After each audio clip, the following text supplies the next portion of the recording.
afternoon, and good evening. How are you guys doing today? My name is Franny, and welcome to Foxy Stitches. Today, I am going to review a children's pattern that I didn't use the way that the company intended. Is that anything new for me, though? No. So today I am going to review McCall 7041. This is a children's pattern and it's rated easy. Guys, as you can tell, this is pajamas, lounge wear-ish. But let's see. I did not use it for that. So this is a girl's top dress, shorts, and pants pattern. They've really styled it in a very much lounge pajamas. Like you can see, they're wearing slippers. I ended up making view B right here. Isn't that cute? I wish I had this camo fabric. This is cute. Okay, so let me tell you a little bit about the pattern. This pattern ranges from size 3 to size 14. It comes in 2 pattern envelopes. The first pattern envelope is 3 to 6. And the second pattern envelope is 7 to 14. I have the pattern envelope for 7 to 14. So as for sizes,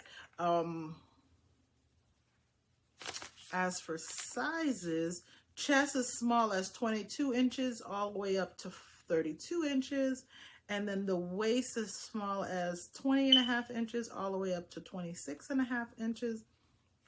And the hips range from 24 inches to 34 inches. I made a size 12, but the length of 14 for my daughter. My daughter is very tall. She is 8, but she is as tall as a 12-year-old, maybe 11-year-old. Very tall. My father-in-law was 6'8", so that should give you an idea. But my 6'8". I was gonna say, but my husband is 5'10", but that's another story for another day. So, anyways, and so don't tell him I said that. Actually, he's probably watching this right now. Love you, hon. Anywho, so this pattern suggestion fabrics is they recommend medium weight, moderate stretch knit fabrics. So suggested fabrics, we have fleece, sweatshirt fleece, cotton knit, and interlock. One thing you will see on the back of the envelopes for knits is that they have like this stretch a knit guide where you place a piece of the fabric. It says right here 4 inches of the cross grain, and then you stretch it to ensure that it gets to this length. So just in case you weren't aware of that, that is the guide for the knit stretch. So yeah, so I made view B, which is the hoodie. And I made it more like a shirt instead of a thick hoodie fabric. But keep in mind that this pattern is designed for moderate.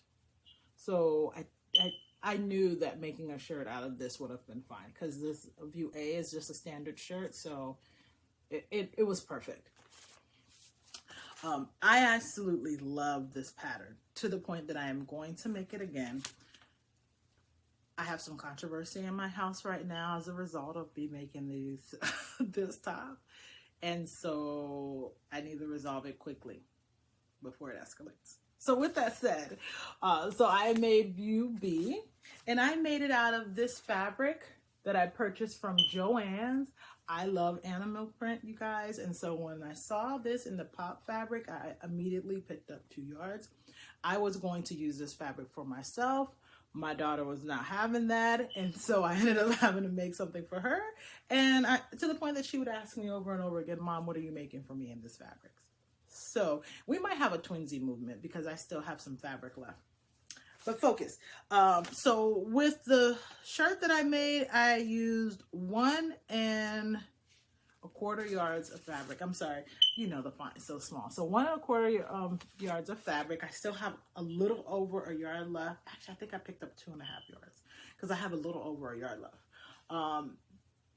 Thinking about a tank. We'll see. Focus, friend. Focus. So this pattern was such a quick and easy make. Okay. I highly recommend it for beginners. This is not like your very first project sewing. This is where you're a little bit more confident and willing to play around with hoodies. So I made this hoodie, and this hoodie I love because it is self-lined. I could have used different fabric for the inside, but I thought it was just cute the way it is. I love when patterns have the hoodie lined. In the past I've made hoodies that weren't lined and I was just not fond how it finished. So I self-lined the hoodie. I cut the sleeves. So if you notice, this pattern has long sleeves. I shortened the sleeves. And so then after I shortened the sleeves, I just rolled it in, rolled up the hem. And then that was the only modification that I made besides the fact that I didn't install the front pocket. That was it. But this was a super, super easy make. Construction, you attach the front and the back piece first at the side seams, at the shoulder seams, then install the hoodie. Actually, you construct the hoodie, then install it, and then the sleeves, and then the side seam. So it truly is an easy make, and then you hem the bottom. I will definitely be making this again. The fabric washed beautifully. This is Joann's pop fabric. And let me say, just as a side note, I love how they're really improving the pop fabric at Joann's. Seeing some more knits now, beautiful like prints. I'm loving that. So this is the first of many pop fabric that I will be using in the future. I will definitely look in the pop fabric section first. So this is what I made. I will include some pictures of my daughter wearing this beautiful hoodie. And maybe if I make a tank, I'll take some more pictures and like post it on my Instagram or something so you can see our twinsy moments. So that's something in the works. But this is McCall's 7041. I hope you enjoyed this review today, and I'll talk to you guys again soon. Bye.